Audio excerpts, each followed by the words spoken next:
at you. We drinking? The duality of man. I know. Coffee and wine.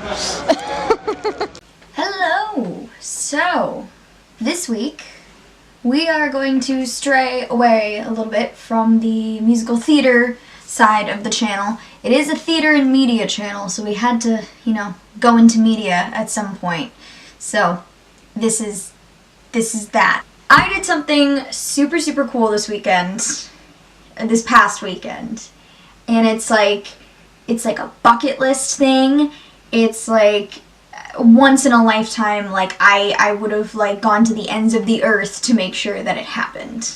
On Saturday night, I went to Saturday Night Live. I got to see John Mulaney and Thomas Rhett. This was this past week's episode. And it was the coolest thing I've ever gotten to do. I've done some cool things in my life, but like this was everything. It has been a long time since I've done something where I have hardcore fangirled at something. I don't think I've freaked out this hard in a long time. So, back in August, I was at Disney. I remember this very clearly. I was on the monorail. We were going either from our hotel to the park or vice versa, but I was scrolling through Instagram and they were having a contest saying, if you're SNL's biggest fan, send us an email and we'll enter you in a contest in what looked like to win tickets to like the first episode of the year. So I did. I wrote a little thing about how like I'd been watching the show since I was a kid. The 2008 election was like the first thing I really remember as a kid because of the, Tina Fey and Amy Poehler doing like all the sketches for it. I told them I played a girl you wish you'd never started a conversation with at a party in high school while another person in my group played Stefan, like we did Weekend Update. It's been a part of my life forever. I've watched the classic episodes, I watch all the specials. David Pumpkins, even watched that one, the animated one. So I sent this email off, and my mom also sent an email off too, and I just kind of forgot about it for months and months. Yeah, a couple months ago I entered a little contest and forgot about it. And obviously the first episode of the season went by, and I was like, okay, well obviously I didn't win, whatever, it was a 1 in a million chance. And then I got an email. And one day I was sitting on my bed and doing homework, and I checked my phone and there's some emails, and then I got an email from NBC Universal, and it said, congratulations, you've won Saturday Night Live tickets. And I freaked out. I brought it downstairs to my mom. I was like, please verify that this is a real thing. I'm not getting scammed. Please prove this. And I thought that the tickets were going to be for that upcoming Saturday where I had an 8-hour shift at work. But you thought it was for February 2nd. I thought it was for like February 2nd too, but it wasn't. Because when they give away tickets, it usually is like the day of. Yeah. So I was like, so I was freaking out. My mom wasn't gonna be around. My dad wasn't gonna be around. I didn't know who could take me. I called up my friend Liz and asked if she wanted to go. She was like, heck yes. I was like, it's this Saturday, and I was going through, and then I finally took a real good look at the email, and it was for March 2nd, and we didn't know who the host was going to be, so I figured, they wouldn't announce it until later, and we found out a couple weeks beforehand, John Mulaney, the best host I could have asked for, was our host, and I was so excited because he's like, my sister and my dad have gotten a chance to see him live. Liz has gotten a chance to see him live. I've never gotten to see him live. So this was like the best possible circumstances that this could have happened. Last weekend, Liz and I get up super early. She slept over. She came over at like 12 in the morning because she has rehearsals for a show at her school. And so she slept over here, and then we got up really early the next morning. It was snowing. It was like a small blizzard. It wasn't too big of a deal. We drove all the way into like our nearest city, got on the train to the other train station, which took us into New York, and we got into a hotel room. We got all set up. We had lunch. We went to Rockefeller Center. We bought souvenirs for my family. I got my sister a shirt because she really, really wanted to go. And we explored New York. I got some souvenirs. I bought some postcards for my friend who lives out of state. It was like super, super cool, super fun. We went to FAO Schwartz. Oh my god, what is happening? Hello. Look at all the dragons. How to Train Your Dragon 3. That's insane. I've never been in an FAO Schwartz and I'm enjoying it. So what happens when you go to SNL is you are not allowed to take any photos or pictures once you are inside the studio. You just can't. So I was like, I knew I couldn't really vlog this trip because the main attraction is under wraps. And what we were attending wasn't even the live show. We were attending what is the dress rehearsals. We got some wine for later tonight because we're attending the SNL dress rehearsal, which means we're only going to be there from 8 to 10, and then the live show goes up at 11:30. So what we're going to do is we're going to do the dress rehearsal, and then we're going to come back here, order pizza, drink some wine, and watch the actual broadcast. So what we got to see was their full dress rehearsal, which is actually 2 hours long. Like, it's a 2-hour long version of the show, which is, as an SNL fan, like the best thing I can ask for because it's just a really long episode of SNL with no commercials. So we are taken into, we got to go through the like Rockefeller Center like entrance, like walk in. We got to go to the staircase, like the one that they rope off. We show our confirmation, we had IDs. And what happened next was a lot of standing in line. So we get to the guy, we show him our email, they let us go up. We go up the stairs, we show them the email, we show them our IDs. And then we stand in line. So we're standing in line at the entrance to SNL where there are screens of all the famous sketches, famous cast members, famous moments, like stuff from the 70s all the way to now. Then they send you through security. So you have to throw out all of your extra food, you have to take everything out of your pockets, you have to take your coats off, and then you go through the metal detector. And one moment I remember from this is because when I got to the other side of the metal detector, while I was grabbing my stuff out of the little basket they make you put your personal items in, there are mugshots on the inside of the metal detector facing the security guards. SNL seems to have some stalkers and some like non-admittance people, which I thought was kind of interesting because there was a couple men on there who I guess have probably shown up one too many times. Then they sent us up to another person who she gave us an envelope with our tickets inside, and we were sent into the Peacock Lounge, which I did get some footage of. And that had, like, you know, other changing pictures of moments from the show or whatever. We were allowed to take pictures in there. That was probably as close as you got to taking pictures. So we waited for, like, another, I feel like an hour. They gave us a wristband. There were purple wristbands and there were blue wristbands. The purple wristbands, I believe, sit on the floor, which is the audience you really get to see in the tapings. And they got called in first. Then they started calling letters, and there were letters on the back of our envelope, and we were O, and they were just calling through everything. And then they called our letter, and then we're standing in line again, and we're just waiting in line, and waiting in line. Then when they finally get moving, they send you into elevators. And once you get into the elevator, your phone has to be off and away.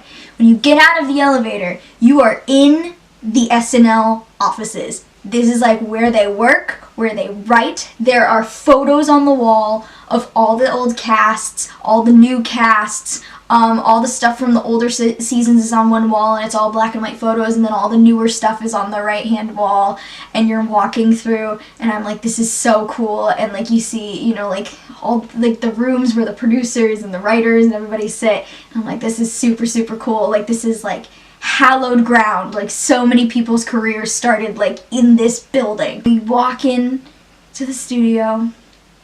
We're on the second floor.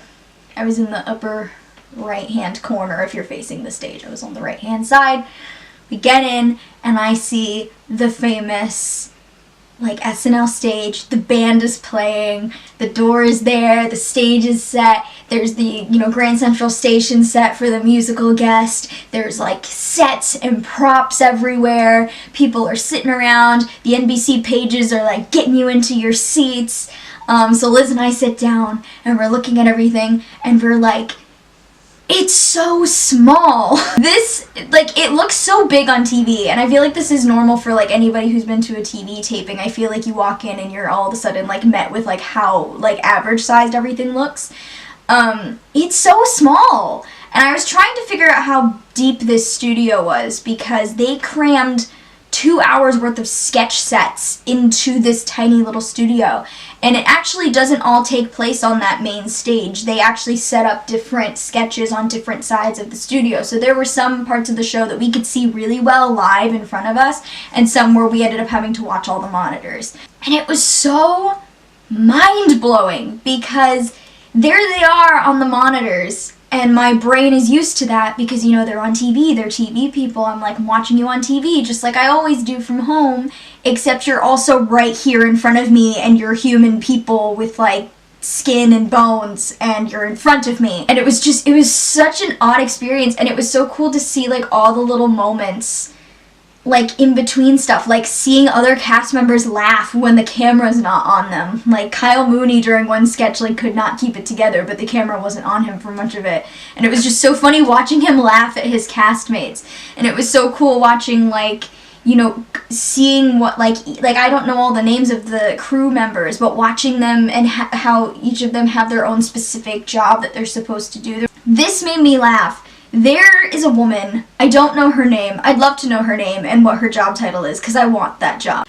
There is a woman who is, her specific job, from what I observed, was to drag the host through the crowd, like physically drag, and get them to hair and makeup. And it was the funniest thing, because whenever they'd call cut, this woman would just barrel through everybody, grab John Mulaney by the hand, and just yank him through the crowd. And it was like the swiftest, smoothest thing I'd ever seen. And it was so funny. It was like a mom dragging her child, like, away from the candy or something. And it was funny, because there was one time where, like, she didn't end up grabbing his hand. And she, like, was still holding her hand out, and he was still holding her hand out, but they weren't touching. But they kept, you know, just gliding through the crowd all the way to hair and makeup. And it was so funny. I was like, I pointed it out to Liz, and I was like, there's a whole woman whose job it is to drag John Mulaney places. So there were 3 sketches that got cut that I remember from last week's episode, and I'm gonna list them. There were some lines that we thought were funny that were cut too, but those are too hard to get into because they're very, very specific. The first sketch was called Gospel Brunch, which actually happened over on my side of the studio. And it had Kenan Thompson and Leslie Jones. It was a cooking show. They were a husband and wife, like, pastor team. And I remember it because Kenan and Leslie were the only 2 people who kind of, like, really acknowledged the audience. Michael Che came out earlier. He was, like, our hype man. So he acknowledged us because, you know, he had to. But Kenan and Leslie, like, you know, kind of got us a little pumped before the sketch, which was really, really nice. This set was so cool, and, like, they had a full-on gospel choir that they had hired, which I felt kind of bad because their sketch got cut, so, like, this gospel choir just won't make it on TV. And it was basically, you know, them, you know, making, like, really, like, grease-heavy food. And then they bring on a special guest, which is John Mulaney, who's playing, like, this more new age, like, youth pastor, like, you know, like in one of those big California churches where they play, like, rock music. And he comes in and brings in, like, burgers with a meat substitute called seitan, and they, like, won't eat it, and Leslie Jones rebukes it, and Kenan goes, he's like, I'll chew Satan, but I won't swallow it. And it was funny. It wasn't the strongest, so I had a feeling it was not gonna get through. The second one was a History Channel spoof about the trials about teaching evolution in schools, like back in the 1920s and the 1930s. I couldn't gauge time period from the costumes. And John Mulaney plays the lawyer who's supposed to argue in favor of teaching evolution, but he thinks it's about man wanting to have sex with monkeys, and he has this, like, 700-page case he's prepped about man wanting to have sex with monkeys. And it was like awkward and cringy and really funny. I can see why it probably didn't make it on the air, because there might have been some censorship problems, which is the issue with the next sketch. And this one was for Nestle. But, like, I don't even know what to call Nestle. It's a food company. And John Mulaney is the social media, like Instagram manager for that, and he's sitting across from two of his bosses, and they're like, so we have some concerns about the things you've been posting on our company Instagram. And he was commenting like dirty comments on photos of Nick Jonas, just making some really like uncomfortable, cringy personal captions on the Nestle photos. And his excuse was, oh, you know, I do it from my personal phone and sometimes I don't sign out. And they're like, well, yeah, but on your personal Instagram you put like a promo caption for Nestle, except he kept calling himself a pig. There was just some dirty things that came up in the Nestle sketch, which we thought were hilarious. It didn't make it in. It was definitely probably too dirty for network television. There is a digital short that also got cut. It was Cecily Strong playing Dianne Feinstein talking about the new Green Deal with children. Super funny. It did end up on YouTube, so like go watch that. It's cut for time. Obviously the highlight of the night was the Bodega Man sketch. It was, you know, Diner Lobster 2.0, and what was really weird is that Liz loves cats, and that popped up, and then I had just seen the the newest production of like Willy Wonka and the Chocolate Factory on tour like a week ago, and that was brought in, and then I had just done the video on Rent, which is over 1,000 views now, thanks guys, and they bring in 525,600 minutes, so, I mean, just wow. It was so weird watching them set that one up because the bodega set had been sitting there for like most of the show. We could see that. The other sets were kind of stacked on top of each other, so they were kind of revealed as they were needed. And we were watching it and we're like, huh, like I wonder what they're gonna do with the grocery store set. And the first person we saw was Keenan in his cat costume, and we're like, is he dressed like a cat? I don't what. Okay, maybe they're doing like a Cats thing, like that's gonna be John Mulaney's thing, and John Mulaney was dressed in his uniform, and we're like, okay, so obviously he's the grocery store guy. And then I saw Kate McKinnon from the back in her Roman candle, like in her like Catholic prayer candle costume, but we couldn't see what it was, and I was like, what the hell is that? And then we're like looking over, and we're like, and there was a puppet guy they had hired, so we saw the sink rat before anybody else, and he's like, the band plays through the entire thing when they're setting things up, so the rat was actually dancing to the band, and we're like, why is there a sink rat, and why is it in the middle of the stage when that set's over there? And then I saw one Oompa Loompa, and we're like, is that an Oompa Loompa? Like, what's happening? Seeing that unfold in real time is the craziest thing ever. So, obviously, I had, like, just a shit ton of fun. If you ever get the chance to go see SNL live, do it. It's such an experience. You learn so much. You're witnessing history, because SNL's been around forever. And you'll never see it with like that cast ever again, or like in this way with these sketches. I had the best time, and like it's forever gonna be like a highlight of my life. So that was this week's video. I hope you enjoyed it. Just a little heads up, next week I'm traveling a lot this month. I'm going to be in Los Angeles for spring break. And I'm going to do my best to have a video to go up on Wednesday, but just letting you know, just in case there's nothing, I'm gonna be away. I'm working on it. I don't mention this too often. I have a second channel. It's like, there's not much on it right now. There's a little vlog where I did some like studying, and there's a bunch of little guitar covers I've done. It's just like this kind of dumping ground where I put stuff that's like not as polished and everything. This is like the nice channel that's like my like casual channel. I may put some more stuff on there talking about things that don't really align with this channel, so if you want to go check that out, I'll put the link in the end screen. But yeah, so hope you enjoyed it. Hopefully there'll be a video next week. We'll see. I'll see you when I see you.